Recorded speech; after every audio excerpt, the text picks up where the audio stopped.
आपकी यूपी में आपके नाम पे थी और यहाँ भी आप अपने नाम पे कर रहे हो, तो यहाँ पे आप जो टैक्स भरते हो, भरने के बाद उसकी टैक्स की रिसिप्ट अपने पास रखना।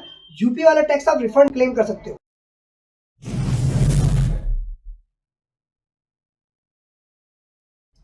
जय हिंद दोस्तों, आज गाड़ी के ट्रांसफर को लेके काफ़ी कुछ चेंजेस आ रहे हैं, दिन पर दिन नए नए अपडेट आ रहे हैं। अब एक छोटा सा अपडेट भी आया है, कई लोगों को पता नहीं है। आप लोग व्हीकल रजिस्टर्ड कराने से पहले आप एनओसी ले लेते हो और फिर उस स्टेट के लिए एनओसी ले लेते हो, वहाँ जाके पता चलता है कि जी वो व्हीकल रजिस्टर्ड ही नहीं होगा क्योंकि BX4 है, BX4 का रजिस्ट्रेशन बंद कर दिया है। तो दोस्तों पहले तो एक बात आप अच्छे से समझ लो, आप किसी भी स्टेट में हो, आप एनओसी मत लो। किसी भी स्टेट में जा रहे हो विदाउट एनओसी जाओ, कोई भी दिक्कत नहीं आएगी, ठीक है। फिर वहाँ जाके पहले उस स्टेट का प्रोसेस समझो कि जी ये गाड़ी का अगर मैं वहाँ से एनओसी लाता हूँ तो ये पॉसिबल है या नहीं है, और है तो कैसे है, नहीं है तो क्यों नहीं है। कई लोग, अभी मेरे पास रिसेंटली केस आया था, उन्होंने महाराष्ट्र से एक एनओसी ले ली दिल्ली के लिए। अब ले ली, अब वो आरटीओ चक्कर काट रहे क्योंकि BX4 है, रजिस्ट्रेशन कर नहीं रहे। अब वो परेशान हो गए, अब उन्होंने वापस जाके उसे वहाँ एनओसी को कैंसिल कराया, तब जाके उन्होंने वापस बॉम्बे का रजिस्ट्रेशन। तो यार ऐसी गलती मत करो प्लीज़, आपके पैसे खराब जाएंगे और बहुत पैसे खराब होते हैं, अप एंड डाउन काफ़ी बढ़ेगा। और सबसे बड़ी बात है, जिस गाड़ी की आपने एनओसी ले ली और वो उसे रजिस्टर्ड नहीं कराए, तो इलीगल तो आप वैसे भी कर रहे हैं, तो इस बात का ध्यान रखो। अब मैं आपको प्रोसेस समझाता हूँ क्या है। जैसे ही आप मान लो आप किसी यूपी स्टेट में हो या फिर उड़ीसा स्टेट में हो, कहीं भी हो, आप दिल्ली आना चाहते हो, दिल्ली या फिर गवर्नमेंट जॉब अपना ट्रांसफ़र हो गया है दिल्ली में, ऐसे तो इतनी प्रॉब्लम होती नहीं है, लेकिन पहले आप दिल्ली आओ, प्रोसेस को समझो कि क्या है क्या नहीं। वहाँ पे किसी बंदे को आप हायर कर लो कि भाई मैं दिल्ली जा रहा हूँ, अगर मेरे को एनओसी की रिक्वायरमेंट पड़ेगी तो आप वो फॉर्मेलिटी अभी कर लो। चेसी नंबर स्क्रैच करने होते हैं ना, बाकी फॉर्म आप उसे ऑनलाइन भी भेज सकते हो, वो काम कर देगा। चेसी नंबर स्क्रैच कर दो, स्क्रैच करके उसको हैंड ओवर कर दो या फिर अपने पास रख लो। यहाँ से आप बाय कोरियर भी कर सकते हो, ठीक है। बट वहाँ पे बंदा पकड़ना है जो आपको, आपके साथ फ्रॉड ना करे और आपका काम अच्छे से करके दे, क्योंकि हर लाइन में कोई ना कोई फ्रॉड बंदा जरूर मिलता है। अब ये ड्यूटी आपको पहचानना है कि कौन फ्रॉड है कौन नहीं। जब यहाँ आप आ जाओगे तब फिर यहाँ से आपको समझना पड़ेगा कि प्रोसेस क्या। पहले तो आरटीओ विजिट करो, अगर आरटीओ विजिट नहीं कर सकते तो मेरे को कमेंट करना, मैं पूरा प्रोसेस समझा दूंगा आपको। प्रोसेस यही होता है कि जब आप एनओसी वहाँ से लेके आते हो तो वो एनओसी लेके और 20 नंबर फॉर्म लेके और उसका इनवॉइस लेके पुराना, और इंश्योरेंस दोबारा लेके, ओरिजिनल आरसी लेके, गाड़ी लेके, ये सब जाके आपको आरटीओ में विजिट करना होता है। अब आरटीओ में क्या है, दिल्ली में आरटीओ होते हैं बंद, कुछ आरटीओ मर्ज हो गए हैं, कुछ बंद हो गए और कुछ मर्ज हो गए। मर्ज का मतलब यानी 2 आरटीओ को एक कर दिया है, 3 आरटीओ को एक कर दिया, ऐसे मिला के है। तो मेरी प्रीवियस एक वीडियो है, मैं डिस्क्रिप्शन पे लिंक छोड़ दूंगा, उसे आप देख लेना। तो उस हिसाब से आपको एनओसी लेनी है। सपोज करो आपने बसंत विहार के लिए ली, बसंत विहार बंद हो गया, वो 2 आगे से मर्ज हो गया, तो वहाँ के ऑफिसर ये कह सकते हैं भाई आप वो वहाँ का लेके आओ। हालांकि ऐसे बोलेंगे, लेकिन फिर भी प्रॉब्लम तो होगी ना अगर किसी ने बोल दिया तो, क्योंकि सर ग्राउंड लेवल पे जो काम है वो वही जानता है जो करता है, ठीक है। तो ये तो हो गया ये part.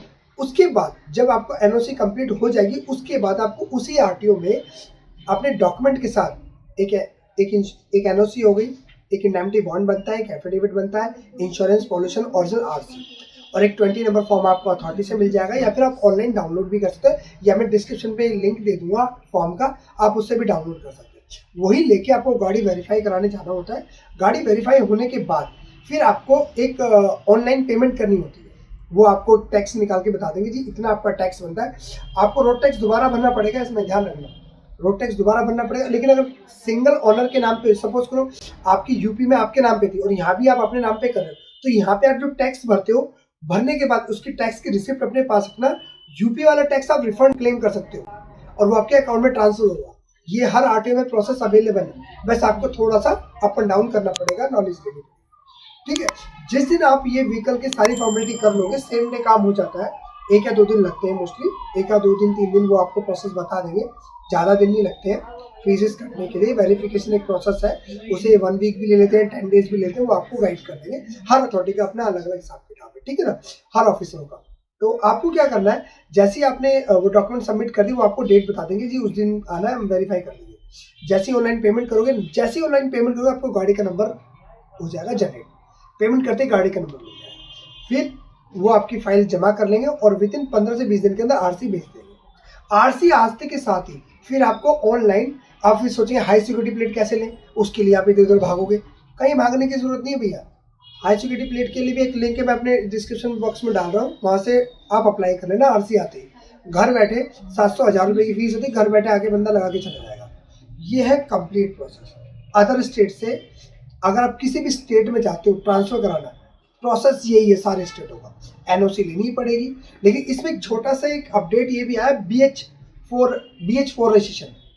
BH4 mostly central government के लिए अप्लाई है, वो हर स्टेट पे एप्लीकेबल है।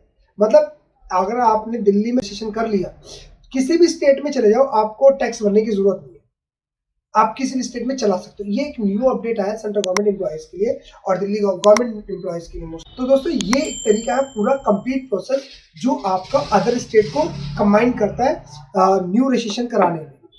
तो अगर इसमें अगर आप कुछ आपको समझ में नहीं आया, कुछ कंफ्यूजन है, तो आप मुझे व्हाट्सएप पे बोल सकते हो, मुझे कमेंट कर सकते हो, आप कमेंट कर सकते हो कि ये क्या है, तो वो मैं आपको कंप्लीट प्रोसेस बता दूंगा उसका। वैसे कंप्लीट प्रोसेस यही है।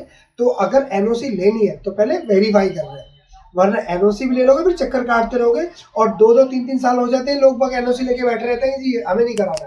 लेकिन उन्होंने ये नहीं बताया गाड़ी डी रजिस्टर्ड होगी, इन फ्यूचर अगर कोई इलीगल एक्टिविटी हो गई, चोरी हो गई, कुछ होगी, क्लेम भी नहीं मिलेगा, ध्यान रखना। ये बहुत इंपॉर्टेंट है। और दिल्ली में तो आपको पता ही है साहब, चोरी माशाल्लाह खूब हो रही है। तो भैया जब इंश्योरेंस कराया है, गाड़ी खून पसीने मेहनत की कमाई की है, तो थोड़ा सा आप भी एक्टिव हो जाओ। एक्टिव होगे तभी काम होगा। जब रोड पे गाड़ी चलाते लिखा लिखा रहता ना, सावधानी हटी दुर्घटना घटी, तो ये एक्चुअल में है भाई, रियल लाइफ में भी यही है कि सावधानी हटेगी दुर्घटना घट जाएगी। तो टाइम पे अपना रजिस्ट्रेशन कराओ। इससे रिलेटेड कुछ भी आपको पूछना है मैं बताऊंगा आपकी हेल्प। ठीक है दोस्तों, जय हिंद।